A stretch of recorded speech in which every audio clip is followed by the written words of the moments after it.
A warrior like no other, a strategist whose name struck fear into his enemies, a man who never lost a battle, Khalid ibn Al-Walid, the sword of Allah.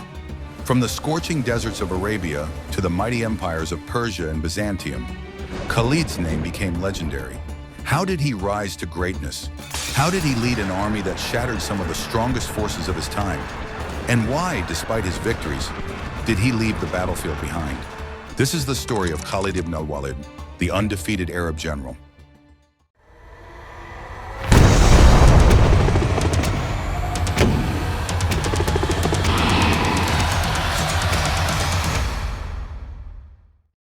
Khalid ibn al-Walid was born in Mecca around 592 CE into the powerful Banu Makhzum clan of the Quraysh tribe. His family was wealthy and influential, known for their military prowess.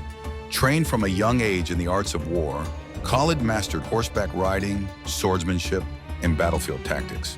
He was a warrior before he was a believer, first known not for defending Islam, but for fighting against it. When Islam began to spread in Mecca, the Quraysh opposed it fiercely. Khalid, loyal to his tribe, became one of its strongest warriors against Prophet Muhammad and his followers. At the Battle of Uhud, 625 CE, Khalid led a cavalry unit that turned the tide against the Muslims. After the Muslim archers abandoned their post on the hill, Khalid seized the opportunity. His swift maneuver struck the Muslims from behind, leading to a heavy defeat. His tactical genius was evident, even as an enemy of Islam. But something changed. Khalid, despite his victories, saw the inevitability of Islam's rise. The Muslims had survived every attempt to destroy them, and their unity and resilience made a deep impact on him. After the Treaty of Hudaybiyah, 628 CE, he began to question his loyalty to the Quraysh.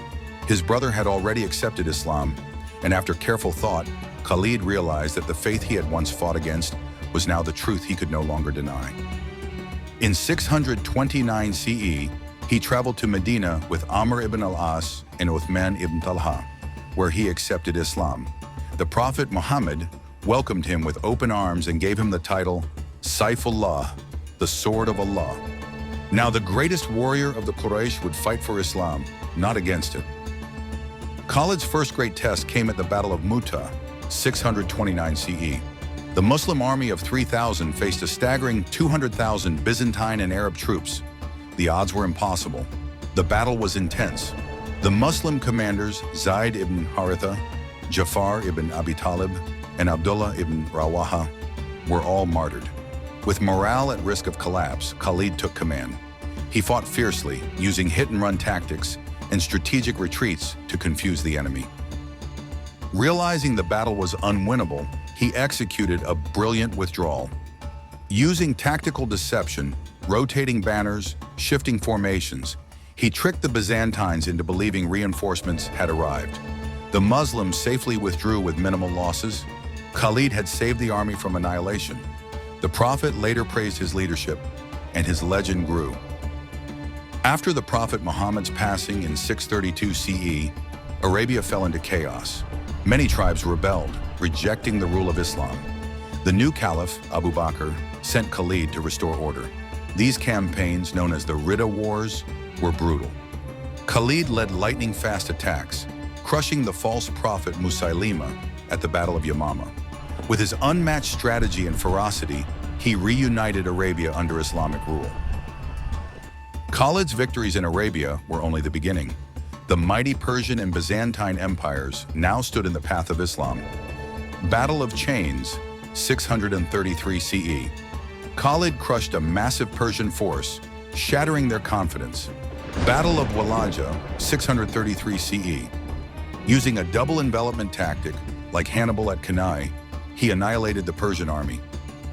Battle of Yarmouk, 636 CE, his masterpiece.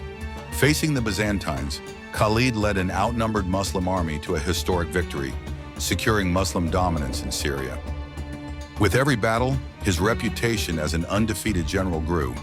In total, Khalid fought in over 100 battles, both large and small, never losing a single one.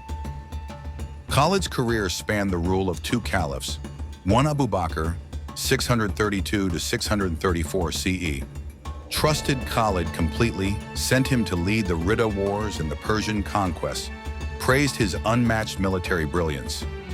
2. Umar ibn al-Khattab, 634 to 644 CE, respected Khalid's abilities but feared over-reliance on him, removed him from command to emphasize that victories were due to Allah, not individuals, continued conquests using Khalid's strategies.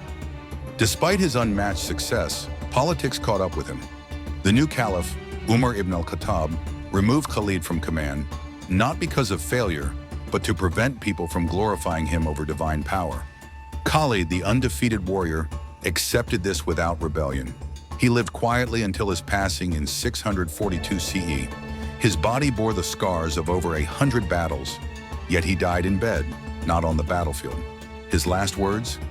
"I have sought martyrdom in 100 battles, but I have died on my bed, like an old camel. Let the cowards not sleep in peace." He left behind a legacy unmatched in military history.